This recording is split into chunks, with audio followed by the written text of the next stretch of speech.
أشهد أن لا إله إلا الله وحده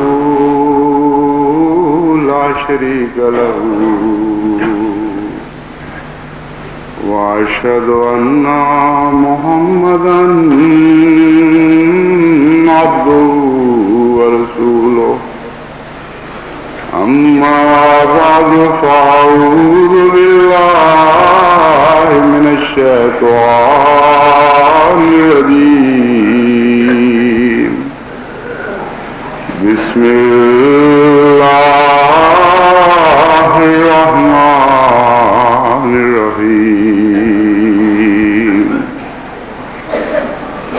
الحمد لله رب العالمين الرحمن الرحيم مالك يوم الدين إياك نعبد وإياك نستعين اهدنا الصراط المستقيم صراط الذين أنعمت عليهم غير المغضوب عليهم ولا الضالين.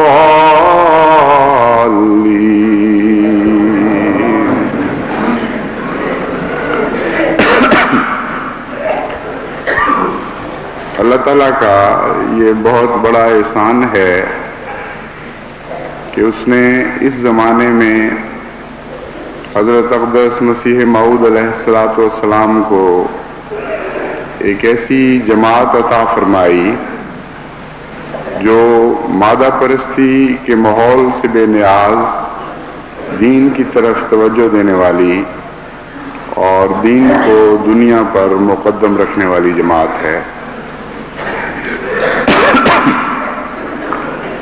دنیا میں جتنی بھی جماعتیں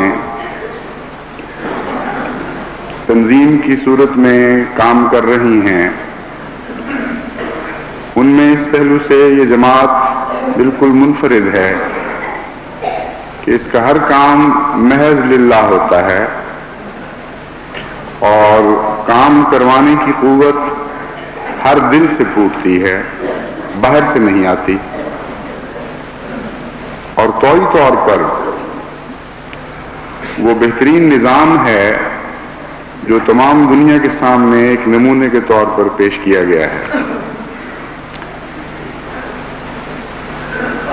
ان نیک باتوں میں سے جو حضرت اقدس مسیح موعود علیہ السلام کی دعاؤں اور توجہ اور تربیت کی برکت سے جماعت کو حاصل ہوئی، ایک یہ ہے کہ نصیحت کا بہت جلد اثر ظاہر ہوتا ہے، اور قرآن کریم کی اس آیت کی صداقت دل میں گھر کر جاتی ہے، فذکر فإن نفعت الذکریٰ، کہ تو نصیحت کر اور کرتا چلا جا۔ یہ اللہ تعالیٰ کا وعدہ ہے کہ وہ تیری نصیحت کو بیکار نہیں جانے دے گا، یقیناً نصیحت فائدہ پہنچائے گی۔ اس پہلو سے میں نے دیکھا ہے کہ بعض باتوں کی طرف جب توجہ دلائی گئی تو خدا تعالیٰ کے فضل کے ساتھ جماعت احمدیہ نے بڑی جلدی ان امور کی طرف توجہ شروع کروا دی۔ چندوں کو صحیح کرنے اور شرع کے مطابق دینے کے لیے کہا گیا۔ تمام دنیا سے بکثرت ایسی اطلاعیں مل رہی ہیں کہ بعض جگہ خدا تعالیٰ کے فضل کے ساتھ دگنا تگنا چوگنا بھی چندہ کر دیا گیا، اور لکھنے والوں نے بڑی معذرت اور شرمندگی کے ساتھ لکھا کہ ہمیں پہلے خیال ہی نہیں تھا، لیکن اب ہم نے اتنے گنا بڑھا کر چندہ دینا شروع کیا ہے، اور مغفرت کے لیے دعا کی درخواستیں بھی کی۔ اب اس جماعت کی تو کوئی مثال نہیں ہے دنیا میں۔ ہر نصیحت جو کی جاتی ہے اس پر عمل کرنے والے اس کثرت کے ساتھ آگے آتے ہیں کہ اللہ تعالیٰ کی حمد کے ساتھ دل بھر جاتا ہے۔ ایک اہل رضا کو میں نے نصیحت کی تھی کہ جلسہ سالانہ آ رہا ہے، اس کی تیاری کریں، اپنے گھروں کو صاف کریں، اپنی گلیوں کو صاف کریں۔ چنانچہ خدا تعالیٰ کے فضل سے اس کا بھی بہت ہی اچھا اثر ظاہر ہوا ہے۔ تمام رضا میں خدام کیا اور انصار کیا بڑی محنت اور توجہ کے ساتھ گندگیوں کو صاف کر رہے ہیں اور کوشش کر رہے ہیں کہ مہمانوں کو کسی قسم کی کسی نوع کی تکلیف نہ پہنچے۔ پھر گزشتہ سے پیوستہ جمعہ یہ توجہ دلائی گئی تھی کہ جمعے کی حاضری کی طرف خصوصی توجہ دیں، کیونکہ رضا کی آبادی کے لحاظ سے یہ محسوس ہو رہا تھا اس کثرت سے جمعہ پڑھنے والے نہیں آتے جتنے آنے چاہیے۔ چنانچہ پچھلے جمعے بھی میں نے محسوس کیا کہ خدا کے فضل سے اس تحریک کا نمایاں اثر ظاہر ہوا، اور آج بھی میری آنکھ دیکھ رہی ہے کہ اللہ تعالیٰ کے فضل اور اس کے احسان کے ساتھ سننے والے کانوں نے اس بات کو سنا اور عمل کرنے والے دلوں نے ان کو عمل پر مجبور کر دیا۔ چنانچہ آج مسجد کی رونق خدا تعالیٰ کے فضل سے اس جمعے کی نسبت بہت بہتر ہے جس میں نے یہ توجہ دلائی تھی۔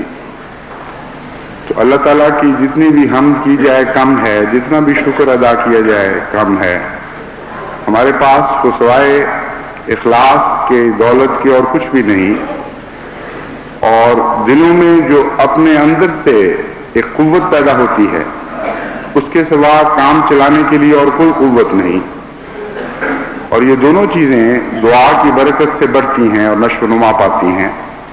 اللہ تعالیٰ سلسلہ عالی احمدیہ کو اسی طرح زندہ اور پائندہ رکھے اور دلوں کو خلوص اور اس اندرونی قوت سے بھر دے جس کے نتیجے میں دین کے کام چلا کرتے ہیں۔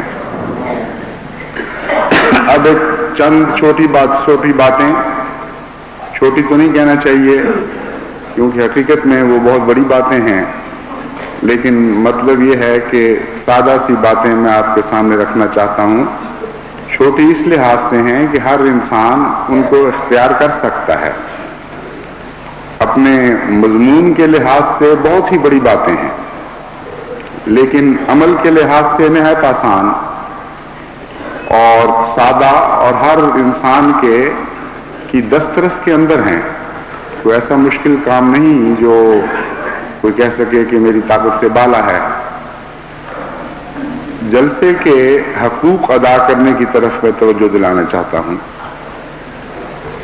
یہ بشری کمزوری ہوتی ہے کہ انسان ان اجتماعات کو جو نہایت اعلیٰ مقاصد کی خاطر منعقد کیے جاتے ہیں رفتہ رفتہ میلوں ٹھیلوں میں بدلنے کی کوشش کرتا ہے، اور یہ جو انسانی رجحان ہے یہ دنیا کے پردے میں ہر جگہ نظر آتا ہے۔ بہت ہی عظیم الشان اجتماعات کی بنیادیں اللہ کے عظیم الشان بندوں نے ڈالی، یعنی انبیاء نے، اور اللہ ماشاءاللہ دنیا کی اکثریت نے ان تمام اجتماعات کو میلوں میں اور لغو کھیلوں میں تبدیل کر دیا، اور بجائے اس کے کہ ذکر الہی کی خاطر وہ اجتماعات ہوتے لہو و لعب کے لیے وقف ہو گئے۔ یہ ایک ایسا طبی رجحان ہے جو رفتہ رفتہ جڑ پکڑتا ہے اور آہستہ آہستہ یہ بیماری آگے آنا شروع ہو جاتی ہے، اور بار بار اس کی طرف توجہ کی ضرورت ہے۔ جس طرح زمیندار جانتا ہے کہ کھیتوں کی طرف اگر وہ توجہ نہ دے تو لازماً جڑی بوٹیاں اگتی ہیں اور بار بار ان کی تلفی کی طرف توجہ دینی پڑتی ہے۔ اسی طرح خواہ قومیں کتنی ہی زندہ ہوں، زندگی کا ایک دوسرا قانون بھی جاری ہے، یعنی مخالفانہ قوتیں بھی تو خدا تعالیٰ کے قانون کے تابع ہی عمل کرتی ہیں۔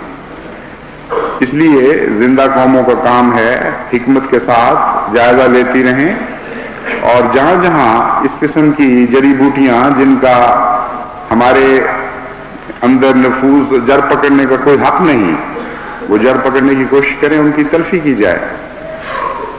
تو جلسہ سالانہ میں بھی جو حضرت مسیح موعود علیہ الصلوۃ والسلام کی بڑی گیری اوزاری کی دعاؤں کے نتیجے میں جاری ہوا اور بہت ہی پاک اور اعلیٰ مقاصد کی خاطر جاری کیا گیا، اسی قسم کے رجحانات کا پتہ چلتا ہے۔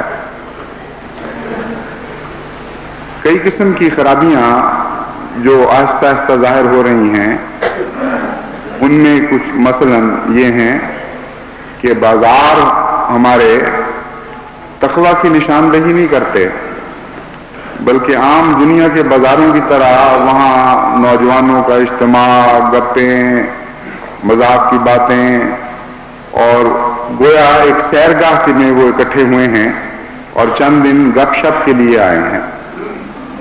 یہ ٹھیک ہے، وہاں باقی ایسے شہروں کے مقابل پر اللہ تعالیٰ کے فضل کے ساتھ بڑا نمایاں فرق یہ ہے کہ بے حیائی کی باتیں ویسی نہیں ہوتی جیسی ایسے موقع پر دوسرے شہروں میں ہوتی ہیں، لیکن ہم اس پر راضی نہیں ہیں۔ اس فرق پر ہمارا منصب تو بہت بلند ہے، ہمیں کوشش یہ کرنی چاہیے کہ یہ اجتماعات جماعت احمدیہ کی روح کا مظہر بنے، ہمارے بازار ایک امتیازی شان رکھیں اس زمانے میں، اور لوگ دیکھ کر محسوس کریں کہ یہ مختلف قسم کے انسانوں کے بازار ہیں، عام شہروں کے بازار نہیں۔ یہ اجتماع کچھ عجیب سی مخلوق کا اجتماع ہے، جو دنیا میں رہتے ہوئے بھی دنیا سے الگ سی مخلوق ہے۔ یہ احساس جب تک ہر دیکھنے والے کے دل میں پیدا نہیں ہوتا، ہم اپنے مقصد میں کامیاب نہیں ہیں۔ پھر یہی مجالس گھروں میں بھی لگتی ہیں، اس سے تو انکار نہیں کہ حضرت اقدس مسیح موعود علیہ الصلوۃ والسلام نے جلسے کی غرض و غایت میں ایک یہ بھی بیان فرمائی کہ مختلف ممالک اور مختلف شہروں کے بسنے والے یہاں اکٹھے ہوں اور ایک دوسرے کے ساتھ ان کے تعلقات استوار ہوں، روابط قائم ہوں، اور محبت کے ماحول میں ایک نہایت ہی وسیع سوسائٹی وجود میں آئے جو دنیا کے کونے کونے سے آنے والے لوگوں پر مشتمل ہو، اور ایک نہایت ہی پاکیزہ اسلامی معاشرہ جنم لے جس میں باہمی اخوت کی وجہ صرف اللہ تعالیٰ کی محبت ہو۔ چنانچہ یہ سوشل فوائد جلسے کے ساتھ لگے ہوئے ہیں اور اس کے بہت ہی نیک اثرات بھی ہم دیکھتے ہیں۔ اس لیے تعلقات کا قیام، ایک دوسرے سے ملنا، محبت کے ساتھ ایک دوسرے کا خیال رکھنا، مہمان نوازیاں کرنا، یہ تو قابل اعتراض بات نہیں۔ لیکن جب گھروں کی مجالس لغویات کی طرف مائل ہو جائیں، جب وہاں حضرت اقدس مسیح موعود علیہ الصلوۃ والسلام کی نظموں کی بجائے لغو گانوں کی آوازیں بلند ہونی شروع ہو جائیں، عام حالات میں بھی اچھا نہیں لگتا، لیکن جلسے کے دنوں میں تو یہ آوازیں بہت ہی تکلیف دیتی ہیں کانوں کو۔ ٹیلی ویژن کے پروگراموں کے گرد سارے گھر اکٹھے ہوئے ہوں، بجائے اس کے کہ یہ باتیں ہوں کہ آج کا جلسہ کیسا رہا اور آئندہ کے لیے اسکیمیں بنائی جائیں کہ ان نیک تقریروں کے اثر سے یا ان تقریروں کے نیک اثر سے ہم اپنے اندر کیا تبدیلی پیدا کریں گے۔ مجلسوں کو لغو مجلسوں میں تبدیل کر دیا جاتا ہے، ہر جگہ تو یہ نہیں، لیکن میں نے میری آنکھ میں دیکھا، میرے کانوں نے سنا کہ واقعتاً یہ رجحان اس طرف پیدا ہو رہا ہے اور بڑھ رہا ہے، تو اس کی بیخ کرنے کی بھی ضرورت ہے۔ پھر جو سب سے بڑی خطرناک بات ظاہر ہوتی ہے وہ یہ ہے کہ یہ مجالس عبادت کے رستے میں حائل ہونے لگ جاتی ہیں، یعنی نمازوں کے اوقات ہیں اور اذانیں دی جا رہی ہیں، لیکن گھروں کی مجلسیں اسی طرح قائم، اور بڑے بھی چھوٹے بھی بے تکلفی کے ساتھ بیٹھے آپس میں گپ شپ میں مصروف، اور کسی کو خیال نہیں آتا کہ خدا تعالیٰ کی عبادت کے لیے بلایا جا چکا ہے، ہمیں مسجدوں میں جانا چاہیے۔ کسی کو سے مراد صرف ان بعض گھروں کی بات ہے جہاں یہ ہوتا ہے، یعنی ان گھروں میں کسی کو خیال نہیں آتا، ورنہ تو اللہ تعالیٰ کے فضل سے بڑا ہی پیارا نظارہ ہوتا ہے۔ بعض مسجدیں تو چھلک جاتی ہیں باہر اور وہاں نمازیوں کو اندر جگہ نہیں ملتی، لیکن اس کے باوجود مسجدوں کو جتنا بھر کر باہر چھلکنا چاہیے اتنا نہیں چھلکتی، کیونکہ ربوہ کی مساجد تو ربوہ کی عام ضرورت کو پورا کرنے کے لیے بنائی گئی ہیں. کچھ وسیع تر ہوں گی، اس میں کوئی شک نہیں، لیکن اتنی نہیں کہ سارے جلسہ سالانہ کے مہمانوں کو سمو سکیں. تو مسجد مبارک میں ایک نظارہ نظر آتا ہے کہ باہر سین تک لوگ نمازی پہنچ جاتے ہیں، سینوں سے باہر نکل جاتے ہیں. لیکن بہت سی دوسری مساجد میں نے دیکھا ہے کہ سینوں سے باہر نمازی نہیں نکلتے. حالانکہ اگر سارے نماز پڑھنے والے ہوں تو کوئی وجہ ہی نہیں ہے کہ ان مساجد کے اندر اس وقت کی ساری آبادی سما سکے. یعنی وہ آبادی مراد ہے جو مسجدوں میں جانی چاہیے، مسجدوں میں جا کر جن کو نماز پڑھنی چاہیے. تو اس طرف بڑی توجہ کی ضرورت ہے. جلسے کے اوقات میں بڑی قابل فکر بات یہ ہے کہ جلسہ ہو بھی رہا ہو تب بھی میلے ٹھیلے کا رجحان بعض جگہوں میں اپنی طور پر جاری رہتا ہے. حیرت ہوتی ہے کہ بڑی تکلیف اٹھا کر لوگ باہر سے آئے، بڑی بڑی دور سے خرچ کر کے سردی کی تکلیف برداشت کی، سفر کی سہولتیں برداشت کی. سب ہم بھی جانتے ہیں کہ اب وہ سہولتیں مہیا نہیں ہوتی جس طرح پہلے ہوا کرتی تھی. یعنی ریلوے کی اپنی مشکلات ہوں گی، دوسرے جو ذرائع مواصلات ہیں ان کی بھی مشکلات ہوں گی، لیکن جو ہمیں یاد ہے جس طرح کا ایک مثالی تعاون پہلے ملا کرتا تھا، اب ویسا تعاون نہیں ملتا. تو اس کے نتیجے میں بعض دفعہ 2 راتیں بڑی مصیبت کے ساتھ ڈبوں میں ٹھوس کر لوگوں کو گزارنی پڑتی ہیں. بڑی مشکل اٹھا کر بچے بیمار روتے بلکتے بڑی بڑی مصیبتیں اٹھاتے ہیں بیچارے آنے والے. تو یہ سب کچھ کرنے کے بعد یہاں آ کر بازاروں کی رونق بن جائیں، بجائے اس کے کہ جلسے میں حاضر ہوں اور اس سے استفادہ کریں. یہ تو بڑا گھاٹے کا سودا ہے. تو اس کی طرف بھی توجہ کی ضرورت ہے. بازار والوں کو بھی چاہیے کہ وہ ایسے مواقع پر دکانیں بند کر دیا کریں. لیکن یہ جو غیر ذمہ داری کا رجحان ہماری قوم کے اندر پایا جاتا ہے، اس نے بڑی مصیبت ڈالی ہوئی ہے. 2-3 ریڑے والے جب دکان لگا دیتے ہیں تو دیکھا دیکھی سارے شروع کر دیتے ہیں، اور ہر ایک کو خوف یہ ہو جاتا ہے کہ میرا رزق نہ مارا جائے، یہ سب کچھ کما کے لے جائے گا. یہ توکل کی کمی ہے. وہ دکاندار جو خدا کی خاطر دکان بند کرتے ہیں، چاہے سارا بازار بھی کھلا ہو، ان کا رزق نہیں مارا جا سکتا. اللہ رازق ہے. اسی جمعے کے متعلق اللہ تعالیٰ فرماتا ہے یا ایھا الذین آمنوا اذا نودی للصلاۃ من یوم الجمعۃ فاسعوا الی ذکر اللہ وذروا البیع ذالکم خیر لکم ان کنتم تعلمون. کہ جب تمہیں خدا کے ذکر کے لیے بلایا جاتا ہے جمعہ کے دن تو اپنی دکانیں اپنے کاروبار بند کر دیا کرو. تم یہ سمجھتے ہوگے کہ یہ نقصان کا سودا ہے، تم گھبراؤ گے، لیکن اللہ تعالیٰ بتاتا ہے کہ ذالکم خیر لکم ان کنتم تعلمون. کاش تمہیں علم ہوتا کہ یہ تمہارے لیے بہت ہی بہتر کام ہے کہ خدا کی خاطر اپنی تجارتیں ٹھپ کر دو. پھر آخر پہ خدا تعالیٰ فرماتا ہے واللہ خیر الرازقین، کہ رازق تو اللہ ہے اور سب سے بہتر رزق دینے والا خدا ہے. تو جب یہ تسلیم ہے کہ رازق اللہ ہی ہے، اور یہ بھی مسلمہ بات ہے کہ خدا کی خاطر ہم اپنی دکانیں بند کر رہے ہیں، تو پھر یہ بدظنی اپنے رب کے اوپر کہ وہ رزق مار دے گا ہمارا، اور ہمارا رزق جو ہمارے مقدر کا تھا وہ کچھ اور عدم تعاون کرنے والے لے جائیں گے، اس سے بڑی بیوقوفی اور کیا ہو سکتی ہے. توکل ایک بڑی بنیادی صفت ہے. جو لوگ توکل اختیار کرتے ہیں اللہ تعالیٰ ان کو کبھی ضائع نہیں کرتا. آزمائشیں تو آتی ہیں اور توکل کا حصہ ہیں، توکل کے فلسفے کے اندر آزمائشیں داخل ہیں. اگر توکل سے یہ مراد ہو کہ ادھر کچھ چھوڑا اور خدا پہ توکل کیا، ادھر فوراً وہ میسر آ گئی چیز، تو یہ تو ایک دنیا کا قانون بن جائے گا اور ہر دنیا دار بھی اس توکل کی طرف دوڑے گا. اس لیے اللہ کے بندوں کو دوسرے بندوں سے ممتاز کرنے کے لیے توکل میں کچھ اخفاء بھی ہوتے ہیں، کچھ پردے بھی ہوتے ہیں، کچھ آزمائشیں بھی ہوتی ہیں، لیکن انجام کار توکل والے کبھی دوسروں کی نسبت پیچھے نہیں رہا کرتے، ہر بات میں آگے بڑھ جاتے ہیں. لیکن جیسا کہ میں نے بیان کیا ہے، بڑے بڑے توکل کرنے والوں کے لیے بھی خدا نے بڑے بڑے امتحان رکھے ہوتے ہیں. تذکرۃ الاولیاء میں ایک ایسے ہی توکل کرنے والے کا ذکر ہے. ایک بزرگ دنیا کو تج کے ایک غار میں جا کے پناہ گزین ہو گئے عبادت کے لیے، اور ان کا توکل یہ تھا کہ انہوں نے فیصلہ کیا کہ میں چاہے بھوک کتنا ہی مجھے ستائے، اس جگہ کو چھوڑ کر باہر دنیا کے سامنے روٹی مانگنے کے لیے نہیں نکلوں گا. جو کچھ مانگنا ہوگا اسی غار میں اپنے رب سے مانگوں گا.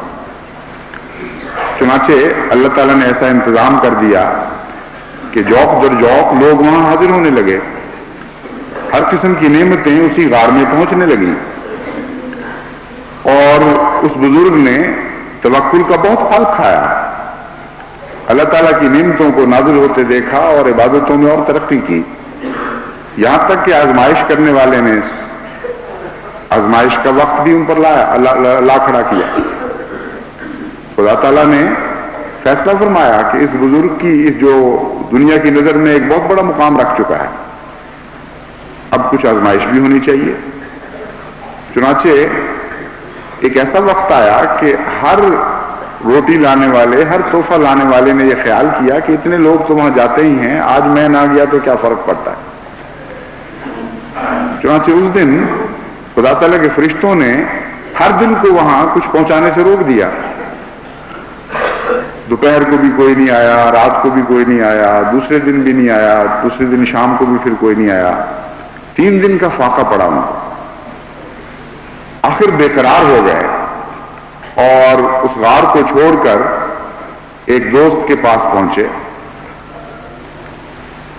اس نے جب دیکھا کہ یہ حال ہے بڑی معذرت کی، اور جو کچھ گھر میں حاضر تھا، روٹیاں جو پکی ہوئی تھیں وہ پیش کر دی، سالن پیش کر دیا.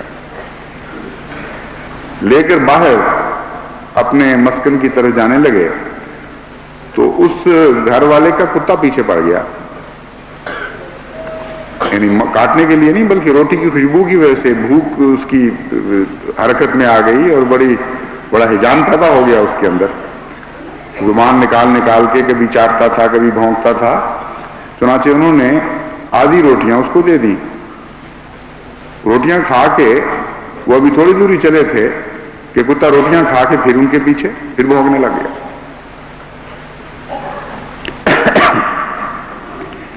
اس وقت انہوں نے، جس طرح انسان کتے سے باتیں کرتا ہے، یہ مطلب تو نہیں ہوتا کہ کتا سمجھتا ہے، لیکن پھر بھی آدمی باتیں کرتا رہتا ہے جانوروں سے. تو انہوں نے کہا تو بڑا حریص جانور ہے، تیرے مالک سے جو کچھ میں نے لیا تھا آدھا میں نے تجھے دے دیا، اور تو پھر بھی پیچھا نہیں چھوڑتا. بڑی حریص ہے اور بڑا ہی تو گندا قسم کا جانور ہے. اس پر کشفی حالت طاری ہوئی اور کتے نے جواب دیا کہ میں حریص ہوں کہ تو حریص ہے. میں تو کئی دن کا فاقہ کرتا ہوں، اپنے مالک کا دروازہ تو نہیں چھوڑا کرتا. ابھی بھی اپنے مالک کی روٹیوں کی خاطر ہی تیرے ساتھ لگا ہوں. تو گھر سے نہیں لے کے آیا تھا، لیکن تو عجیب ہے کہ تیرے مالک نے تجھ پر اتنے احسان کیے، 3 دن کا فاقہ برداشت نہیں کر سکا اور میرے مالک کے دروازے پہ آ گیا. یہ کشفی حالت دور ہوئی تو ساری روٹیاں وہاں پھینک دی. بے اختیار روتے چلاتے گریہ ازاری کرتے ہوئے اپنی غار کی طرف واپس آئے. اے اللہ تو مجھے معاف فرما، میں اس کتے سے بھی زیادہ ذلیل نکلا. وہاں پہنچے تو ایک ہجوم خلائق کھڑا تھا، انتظار کر رہا تھا، پریشان تھا کہ یہ کہاں چلے گئے، اور دنیا جہان کی نعمتیں لے کر وہ حاضر ہوا تھا. تو توکل کرنے والے کو خدا ضائع نہیں کیا کرتا، لیکن توکل کرنے والے کے امتحان بھی آتے ہیں. اگر آپ امتحانوں میں ثابت قدم رہیں تو ممکن نہیں ہے کہ کبھی دنیا میں کوئی توکل کرنے والا ضائع کر دیا جائے. بس یہ چھوٹی چھوٹی تجارتوں کی خاطر، یہ 1-2 دن کے چند گھنٹوں کے رزق کے خوف سے اگر آپ دکانیں جاری رکھیں گے تو یہ تو توکل تو درکنار، یہ تو بہت ہی گری ہوئی بات ہوگی. کتنی دور سے لوگ جلسے کی خاطر آتے ہیں، لیکن آپ کی دکانیں ان کو اپنی طرف بلاتی ہیں اور ان کے ایمان کے لیے ٹھوکر کا موجب بنتی ہیں، ان کے لیے آزمائش پیدا کر دیتی ہیں۔ چنانچہ پھر ایک آتا ہے، دو آتے ہیں، رفتہ رفتہ ایک جلسہ سالانہ میں ہجوم ہوتا ہے اور ایک بازاروں میں اکٹھا ہو جاتا ہے۔ پھر نماز کے اوقات میں دکانیں بند نہیں ہوتی، حالانکہ ہم عبادت کی خاطر پیدا کیے گئے ہیں، عبادت کے لیے ہی یہ سارا کاروبار چل رہا ہے۔ یہ کارخانہ ہے کیا؟ اسی لیے نا کہ دنیا کو اللہ تعالیٰ کی عبادت کا مزہ بتائیں، ان کو آشنا کریں عبادت کی لذتوں سے، اور رفتہ رفتہ ساری مخلوق اپنے رب کی عبادت کرنے لگے۔ یہ ہے مقصد جلسہ سالانہ کا۔ تو اس مقصد کے خلاف عین اس موقع پر حرکت ہو رہی ہو جبکہ یہ مقصد اپنے عروج کو پہنچا ہوا نظر آتا ہے۔ ایک بہت ہی قریب المنظر شکل ہے۔ بس عبادت اور جلسے کی حاضری خدا کی خاطر، اور خدا کی خاطر ان دنوں میں رزق کی پرواہ نہ کرنا، یہ تین چیزیں ہیں جن کی میں نصیحت کرتا ہوں۔ اللہ تعالیٰ ہمیں توفیق عطا فرمائے اس عظیم الشان جلسے کے نہایت ہی پاکیزہ اور بلند اور عظیم الشان مقاصد کو ہمیشہ زندہ رکھے۔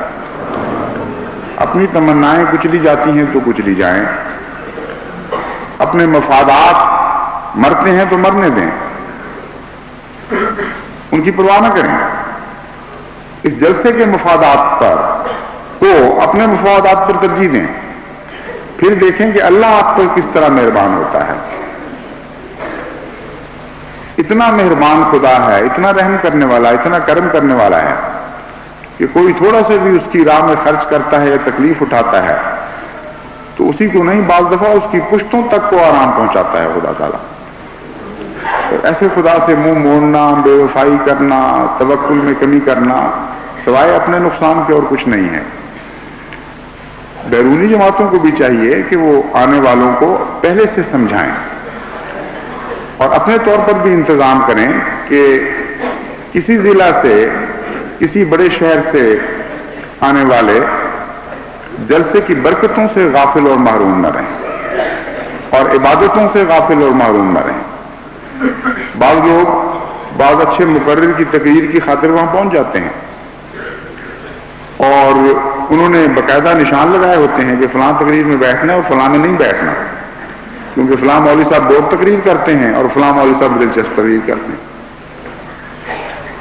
حالانکہ یہ بہت ہی ایک ناقص العقل آدمی کا فیصلہ ہے۔ حقیقت یہ ہے کہ اس میں دو پہلو ہیں جو پیش نظر رہنے چاہیے۔ اول یہ کہ خدا کی رضا کی خاطر اگر آپ بیٹھتے ہیں، خواہ بور بھی ہو رہے ہوں، تو اللہ تعالیٰ کی رضا جو آپ کو مل رہی ہوتی ہے اس سے بہتر اور کیا چیز حاصل ہو سکتی ہے؟ آپ نے دیکھا نہیں، جب تک غیر ملکیوں کے لیے ترجموں کا انتظام نہیں تھا، صبح سے شام تک سارے غیر ملکی خاموشی سے بیٹھے ہوتے تھے، ایک آواز نہیں آتی تھی ان کی طرف سے۔ یعنی 6-6 گھنٹے مسلسل روزانہ محض اللہ کی خاطر بیٹھنا، ایک لفظ بھی ان کو سمجھ نہیں آ رہا۔ ان کو دیکھ کر ان سے نمونہ پکڑا ہوتا۔ یہ خیال کر لینا کہ وہ آئے اور سب کچھ ان کا وقت ضائع گیا، پیسے ضائع گئے، ہزار روپیہ کر کے ہزاروں میل سے وہ آئے ہیں، یہ خیال یہ بیوقوفی کا خیال ہے۔ آنے والے جانتے ہیں کہ ان کے دل برکتوں سے بھر رہے ہوتے ہیں، جب وہ جاتے ہیں تو ان کی کیفیت پلٹ چکی ہوتی ہے، اس وقت بھی جب کہ ایک لفظ سمجھ نہیں آ رہا ہوتا۔ تو یہ وقت ویسے اپنی ذات میں برکتوں کا وقت ہے۔ جب خدا کی خاطر آپ خاموشی سے کسی جگہ بیٹھتے ہیں تو ویسے ہی یہ سودا ہی بڑا مفید اور کارآمد سودا ہے۔ لیکن اس کے علاوہ یہ بھی ایک نفس کا تکبر ہے کہ فلاں تقریر کچھ نہیں اور بیکار ہے ہمارے لیے۔ بعض لوگ سمجھتے ہیں کہ ہم کافی عالم ہیں، ہمیں ضرورت نہیں ہے فلاں تقریر کی۔ حالانکہ لوگ بڑی محنت سے تقریریں تیار کرتے ہیں اور ہر تقریر میں کوئی نہ کوئی ایسا نقطہ ضرور ملتا ہے کہ جو بڑے سے بڑے عالم کے ذہن میں بھی نہیں آیا ہوتا۔ بڑی محنت کی جاتی ہے اور بہت ہی فائدہ پہنچ سکتا ہے۔ مجھے یقین ہے کہ اگر جلسے پہ آنے والے پورے جلسے کی تقاریر میں سے ایک دفعہ گزر جائیں تو بالکل ان کی کار پلٹ ہو جائے گی۔ ان کے علم میں برکت ہوگی، ان کے اخلاص میں برکت ہوگی، وہ ایک تبدیل ہوئی شخصیت لے کے واپس لوٹیں گے۔ اور اگر صرف اپنی لذت کی خاطر آپ نے بیٹھنا ہے تو اس میں تو پھر ایک خود غرضی کا پہلو ہے، اس میں رضائے باری تعالیٰ کا پہلو کہاں چلا گیا؟ جو تقریر پسند ہے وہاں بیٹھ گئے، جو نہیں پسند اس میں نہ بیٹھے۔ جیسے کہ اپنی ایک حرمت ہے، اس حرمت کا خیال کریں گے تو پھر آپ کا سارا وقت رضا باری تعالیٰ کا وقت شمار کیا جائے گا۔ تو اللہ تعالیٰ ہمیں توفیق عطا فرمائے۔ جیسے کہ میں نے بیان کیا تھا، ہیں یہ چھوٹی چھوٹی باتیں ہر شخص کے بس میں ہیں، لیکن مشکل بھی ہو سکتی ہیں اگر دعا کی توفیق نہ ملے، اگر خلوص نہ ہو، اگر انسان ایک ارادہ پختہ کر کے ان باتوں پر عمل کرنے کی کوشش نہ کرے تو آسان چیزیں بھی مشکل ہو جایا کرتی ہیں۔ اور جہاں تک مضمون کا تعلق ہے اپنی ذات میں، یہ بہت ہی اہم ہے اور بڑے اعلیٰ مقاصد کو پورا کرنے والی باتیں ہیں۔ اللہ تعالیٰ ہمیں ان کی توفیق عطا فرمائے۔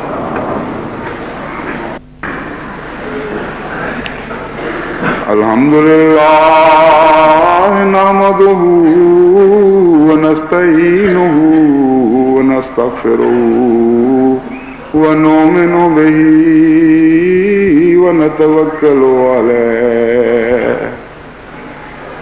ونعوذ باللہ من شرور انفسنا ومن سیئات اعمالنا ومن يهده الله فلا مضل له ومن يضلله فلا هادي له ونشهد أن لا إله إلا الله وحده لا شريك له ونشهد أن محمدا عبده ورسوله عباد الله رحمكم الله إن الله يأمر بالعدل والإحسان وإيتاء ذي القربى وَيَنْهَى عَنِ الْفَحْشَاءِ وَالْمُنْكَرِ وَالْبَغْيِ يَعِظُكُمْ لَعَلَّكُمْ تَذَكَّرُونَ اذْكُرُوا اللَّهَ يَذْكُرْكُمْ وَادْعُوهُ يَسْتَجِبْ لَكُمْ وَلَذِكْرُ اللَّهِ أَكْبَرُ